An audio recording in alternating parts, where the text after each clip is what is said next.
Nous voulons un autre CES. Les parents d'élèves de Bagnolet manifestent et occupent les bâtiments type Pailleron. Les magistrats, malades d'une justice trop pauvre et menacés de dépendance.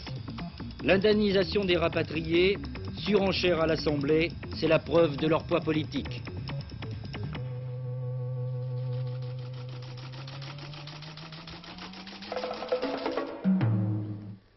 Mesdames, Messieurs, bonsoir. Juste un petit cocorico pour commencer. Il sera le plus discret possible. Bravo à Fabienne Serra qui a gagné le premier slalom spécial féminin de la saison de ski à Crans-Montana devant Annie Wenzel et Lise-Marie Morero. Première course, première victoire française. C'est important psychologiquement et Fabienne Serra nous le disait avant-hier dans Stade 2. Elle n'avait pas gagné depuis plusieurs saisons. Et cette première compétition de ski nous rappelle brutalement que nous sommes entrés dans l'hiver, l'hiver météorologique. D'ailleurs, le temps est là pour le souligner. Un froid nettement au-dessous de la moyenne pour une fin de mois de novembre. Et c'est en Corrèze, on vous l'a dit, que l'on sent le plus ce froid, avec moins 12 sur le plateau de Millevaches. Et qui dit froid, dit grippe à l'horizon. Qui dit grippe, dit fièvre.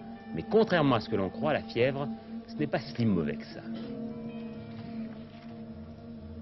Vous allez comprendre pourquoi.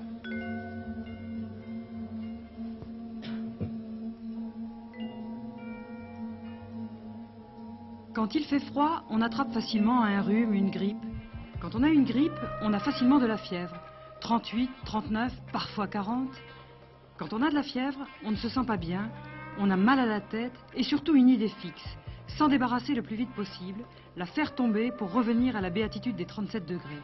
Eh bien, vous allez le voir, c'est peut-être une erreur. Dans un laboratoire de psychophysiologie de la banlieue de Lyon, on étudie la fièvre sous tous les angles, chez les humains comme chez les animaux. La fièvre est un réajustement du thermostat cérébral pour la défense d'une température non plus de 37 degrés comme pendant la santé, mais pour une valeur supérieure défendue stable régulièrement. Elle provient de l'invasion de substances étrangères, bactéries, virus, qui entrent dans l'organisme pour l'attaquer. Les cellules de défense sécrètent des substances qui informent le thermostat et à son tour, celui-ci agit pour défendre une température supérieure qui peut être 38, 39, 40. C'est la fièvre.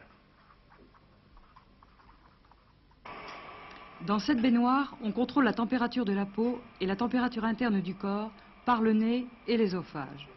On mesure comment, selon sa fièvre, un organisme consomme de l'oxygène, dilate ses vaisseaux, provoque une évaporation. Pour les rats rendus fiévreux, un stratagème permet de suivre et de mesurer comment et combien de fois ils éprouvent le besoin de se réchauffer à une température ambiante où les rats normaux n'ont pas froid. Pour obtenir un peu de chaleur, ils appuient sur un levier qui déclenche des rayonnements infrarouges bienfaiteurs. Ils le feront tant que durera la fièvre. Après, ils n'en éprouveront plus le besoin.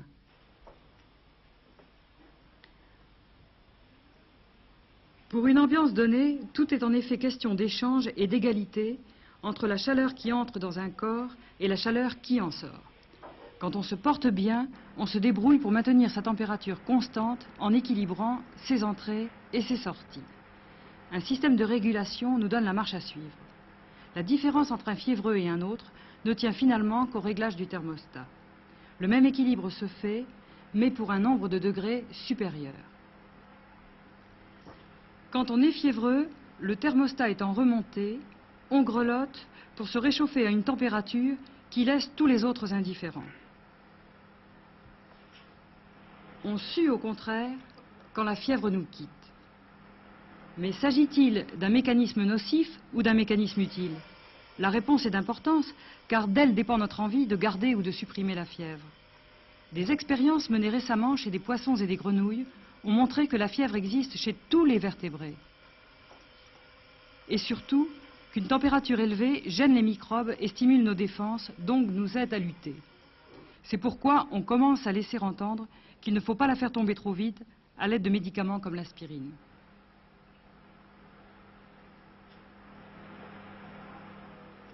Je n'en prends personnellement jamais, et l'expérience a montré qu'on pouvait tuer des animaux en leur donnant de l'aspirine au cours d'une infection.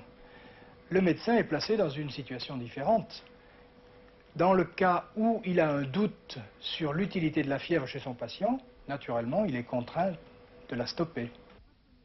Donc, ne pas soigner la fièvre, symptôme à coup de médicaments, mais surtout pour les nourrissons et les vieillards, prendre l'avis du médecin pour en trouver la cause, car celle-là, il faut la traiter. Eh bien, tous les parents d'élèves ont été sensibilisés au drame du CES Payron, une sensibilité qui est revenue à fleur de peau depuis 2 semaines, depuis l'ouverture du procès des constructeurs et des responsables. Davantage encore, depuis l'incendie d'un CES vide du même type à la Selle-Saint-Cloud. Et les parents d'élèves d'un 3e établissement de ce genre, à Bagnolet, toujours près de Paris, ont eu peur à leur tour. Depuis vendredi, ils occupent le bâtiment et cet après-midi, ils sont allés manifester devant le ministère de l'Éducation nationale. Pour eux, les mesures de sécurité ne suffisent pas, il faut construire un nouveau CES. Le CES Politzer de Bagnolet pourrait-il devenir aussi tristement célèbre que le CES Payron? C'est la question que se posent professeurs et parents d'élèves devant les multiples dégradations des bâtiments. L'électricité est défectueuse, le toit fuit, les cloisons s'affaissent. Les conditions de travail et de sécurité sont très loin d'être remplies. Et étant donné que nous rentrons en hiver et que les jours commencent à se raccourcir et qu'il n'y a pas d'électricité depuis quelque temps, le matin, quand nous commençons la classe à 8 h, nous travaillons dans l'obscurité. Que le soir, à partir de 3h30, nous travaillons dans l'obscurité également, et que même dans la journée, souvent, quand il y a des nuages et qu'il pleut, l'éclairage n'est pas suffisant pour que tous les élèves puissent voir correctement au tableau. On se trouve dans la situation, pour l'instant, d'un CES qui, l'hiver, prend l'eau de partout et où on ne voit rien. Et comme il n'y a pas de rideau aux fenêtres, ça peut sembler un détail, mais l'été, les élèves travaillent par 45 à 50 degrés. On s'aperçoit que dans l'électricité, plus rien ne va, que notre CES fuit de partout, et il fuit parce que le système d'étanchéité qui a été imposé par l'Éducation nationale, voire le rapport d'experts, est complètement inefficace. Donc qui dit eau sur électricité dit automatiquement court-circuit. La résistance au feu est évaluée à 10 minutes dans les meilleures conditions possibles et qu'en définitive la survie des élèves repose sur la rapidité de leur évacuation. Et on sait que en fait dans le dernier cas, la dernière évacuation qui a eu lieu, cette durée d'évacuation a été de 6 minutes, alors qu'il n'y avait pas de panique, que les 2 escaliers de chaque côté étaient libres à la circulation. Mais nous pensons qu'à revenir sans arrêt comme ça sur le CES, dans 10 ans, on l'a repayé une 2e fois, et il est toujours aussi branlant, aussi mauvais. Donc c'est pour ça qu'en même temps que nous demandons des engagements pour pouvoir finir l'année scolaire dans de bonnes conditions, nous exigeons que le CES Politzer soit reconstruit. Et reconstruit le plus tôt possible, c'est-à-dire dès avant la rentrée 78-79. Nous avons interrogé le ministère de l'Éducation, nous n'avons pas obtenu de réponse. La politique, rapidement. Pour l'Humanité de ce matin, l'élection cantonale de Strasbourg est un test du tournant à droite du PS, parce que, je cite, une partie importante de l'électorat centriste s'est reportée sur le candidat socialiste. La lettre de la Nation, de son côté, toujours à propos de cette élection de Strasbourg, fait état de graves bavures au sein de la majorité. Jacques Chirac est d'ailleurs aujourd'hui et demain en Alsace pour une tournée électorale. Et puis toujours sur cette polémique, la lettre de l'Unité, c'est-à-dire l'organe du Parti socialiste, a relevé ce matin que l'Humanité égratignait le Parti socialiste dans 15 articles. Le Parlement, le débat sur la défense au Sénat et puis celui sur l'indemnisation des rapatriés à l'Assemblée. Inutile de dire qu'à 4 mois des élections, le débat a vite pris une tournure électorale, pour ne pas dire électoraliste, chaque parti faisant une surenchère de propositions sur celle initiale du gouvernement. Et les organisations de rapatriés elles-mêmes ne cachent pas qu'elles utilisent là un véritable moyen de pression, une pression que l'on comprend mieux quand on voit avec Jean-Claude Darigo ce que représente le poids politique des rapatriés en France. Ils sont 1 200 000, dont 800 000 venus d'Algérie, les rapatriés concernés directement par le projet d'indemnisation discuté aujourd'hui à l'Assemblée nationale. Considérés pendant plusieurs années comme quantité électorale négligeable, ils constituent néanmoins 2,66% du corps électoral. Implantés à Paris et dans 40 départements du sud-sud-ouest de la France, les rapatriés ont montré leur force politique aux dernières élections municipales, en permettant à la gauche de ravir à la majorité 4 villes importantes du midi de la France, Béziers, Montpellier, Aix-en-Provence et Hyères. Le débat les concernant à l'Assemblée nationale est donc fortement marqué par la proximité des législatives. Le recours, ce rassemblement qui regroupe toutes les tendances, a annoncé la couleur. En mars prochain, les rapatriés voteront pour les formations politiques qui leur offriront la solution la plus favorable à leurs problèmes.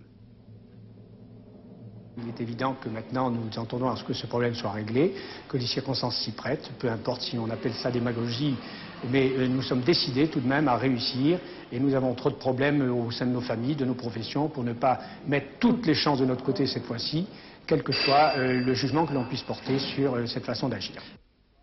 Je l'ai dit, donc, les parlementaires se penchent sur le dossier depuis le début de l'après-midi. Un débat difficile, Daniel Brem, aussi bien pour les députés que pour le gouvernement.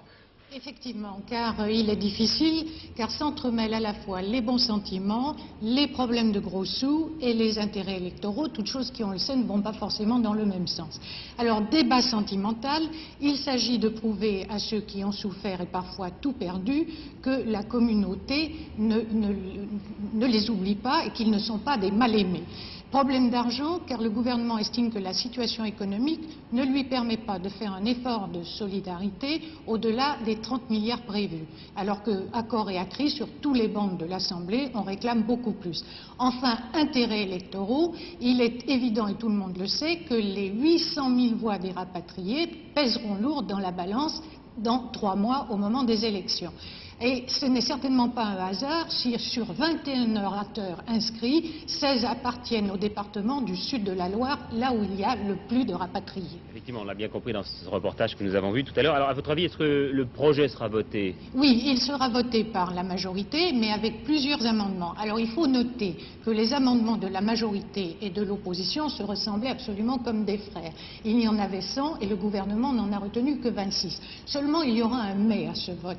C'est que, contrairement à ce que souhaitent M. Barre et le gouvernement, le dossier ne sera pas clos et que les députés de la majorité expliqueront que ce dossier devra être rouvert lors, par exemple, d'une prochaine élection comme l'élection présidentielle de 1981. Merci. Un instituteur tué à Djibouti, un instituteur français, sa femme blessée par un groupe de pillards, des Afars qui tentaient de gagner l'Éthiopie. Les 25 coopérants français qui étaient restés en brousse après l'indépendance du territoire ont aussitôt été rapatriés sur Djibouti, la capitale. Obsèque ce matin du brigadier Hamash Abou, tué par un dément devant l'Élysée la semaine dernière, nous en avons parlé. Le ministre de l'Intérieur, Christian Bonnet, a rendu hommage au courage des policiers dans leur ensemble face aux multiples aspects de la violence. Avant-veille de grève, un mot d'ordre lancé pour jeudi par la CGT, la CFDT et un certain nombre d'organisations syndicales, dont la FEN. 2 choses à distinguer dans cette grève. L'aspect revendicatif, nous aurons bien entendu l'occasion d'y revenir, et puis les répercussions sur les usagers. Et là, je crois qu'il faut en parler dès maintenant pour que vous puissiez, à temps, prendre vos précautions. Premier secteur touché jeudi par la grève, sans doute l'électricité et le gaz. Coupure variable à Paris selon les secteurs et en province, même les jours suivants.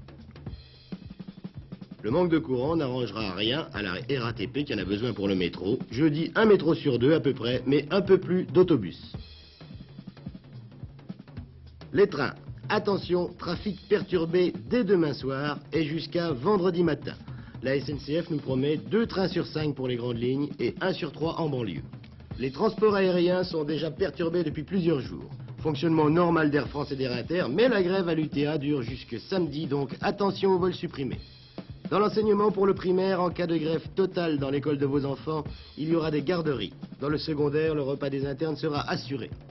La Poste subira sans doute des retards qui se répercuteront les jours suivants.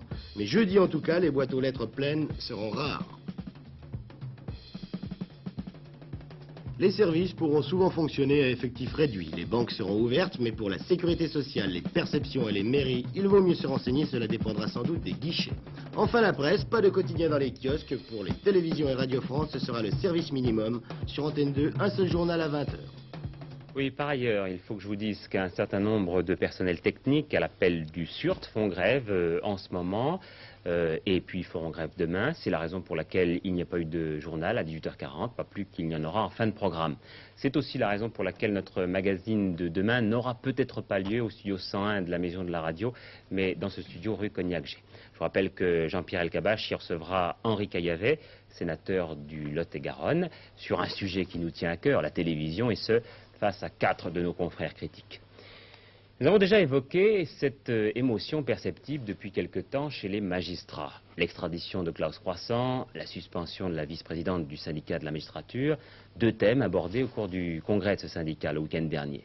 Mais dans le même temps, à Rennes, l'autre organisation qui regroupe les juges, l'Union syndicale des magistrats, s'inquiétait d'une idée du ministère de la Justice, d'ailleurs démentie hier, impossible rattachement du parquet au ministère de l'Intérieur. Je crois que cela mérite, Paul Lefebvre, 2 doigts d'explication.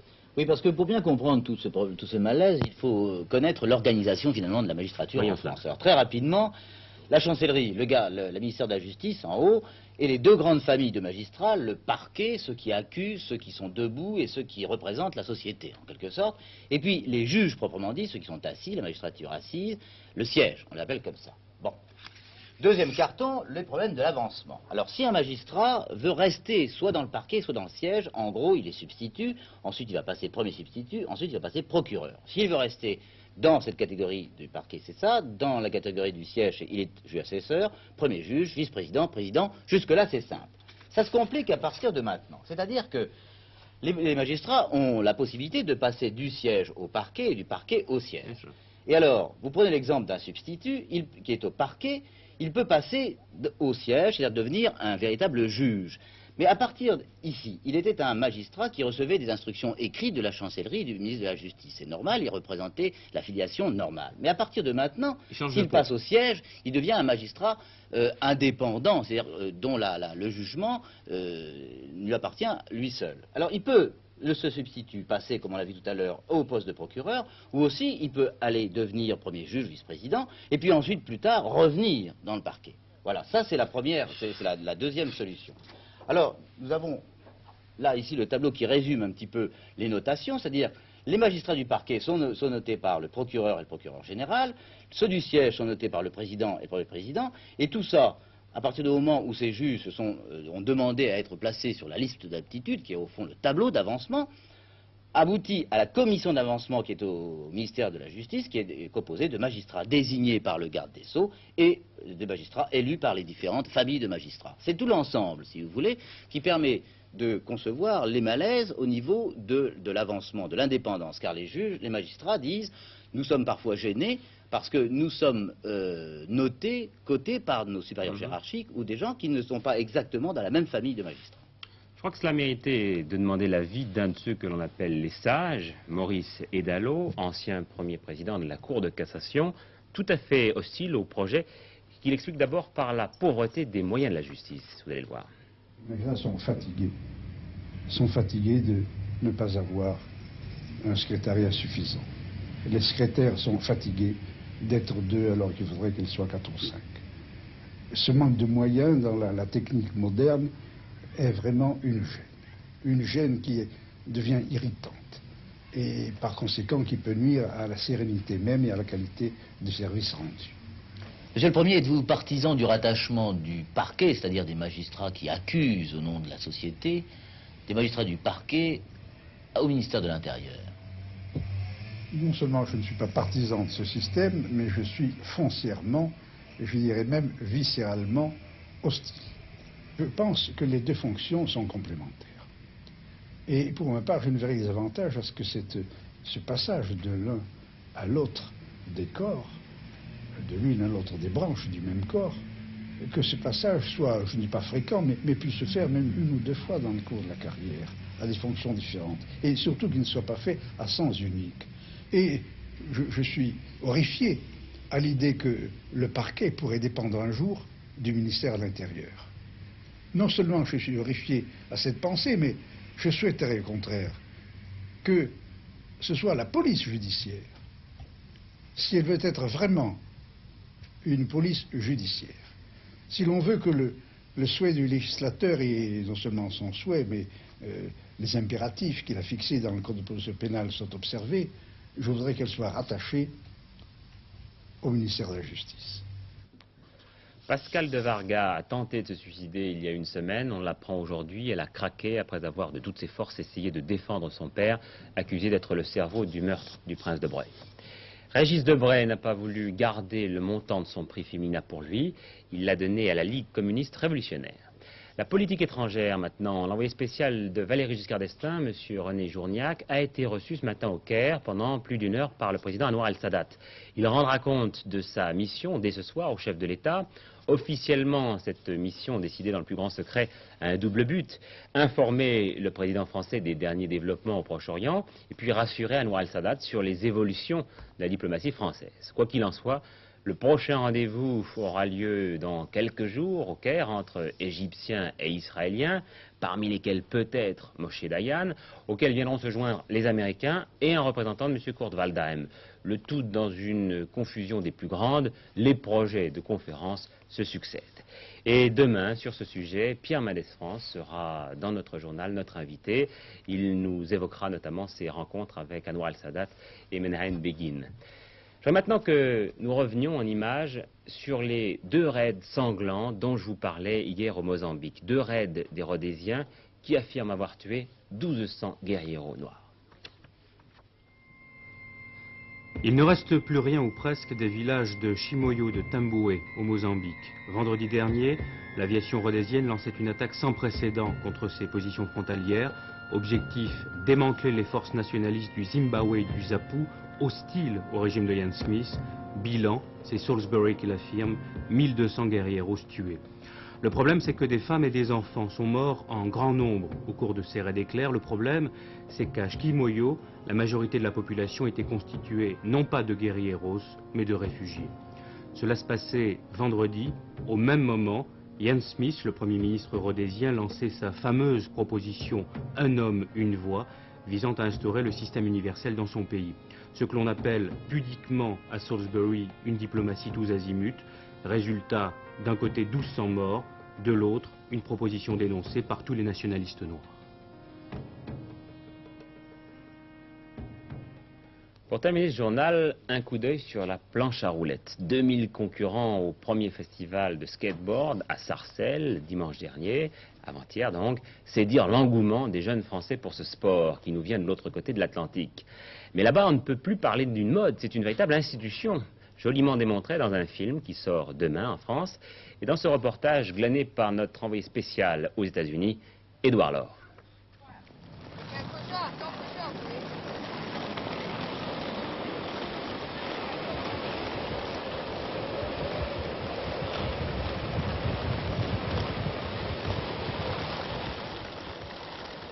Ils sont aujourd'hui 20 millions de jeunes que l'on peut voir surgir de n'importe où. Un trottoir, une rue, un carrefour.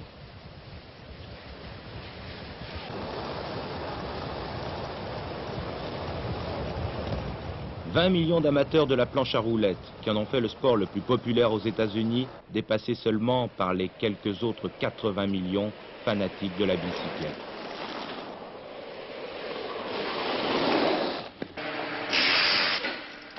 et qui ont aussi fait basculer toutes les prévisions des industries américaines de matériel sportif. Une bonne affaire pour celui qui a senti le vent venir. Combien de skateboards par jour? 3,000, 3,500 pieces a day. 3000 à 3500. Yeah. And what's your profit? Oh, we sell around $5 to $6 million a year. C'est-à-dire il vend pour 5 à 6 millions de dollars par an, ce qui représente à peu près 3 milliards de centimes. Ajoutons la panoplie du parfait skateboarder. Des gants indispensables pour mieux se récupérer, les genouillères, des protège-coudes et le casque obligatoire. Quant aux planches, en commençant par la moins chère, ok, 175 francs. This has urethane wheels and sealed bearings. However, et environ 800 francs pour la plus chère. These are totally sealed Yes. and make no sound whatever. Ok, c'est une planche silencieuse. With the cheaper board Pour un équipement complet, le moins cher, would be $80. $80, c'est-à-dire 400 francs. And the most expensive et le plus cher, $140. $140, donc environ 700 francs.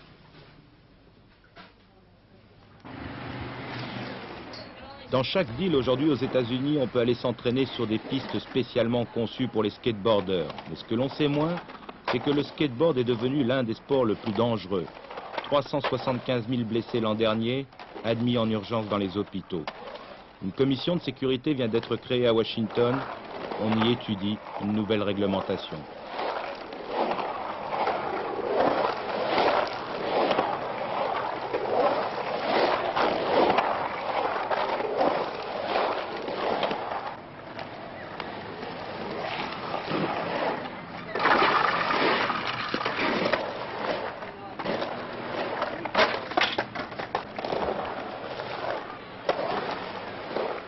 Parallèlement, les meilleurs skateboarders s'entraînent. Leur objectif, les Jeux Olympiques de Moscou.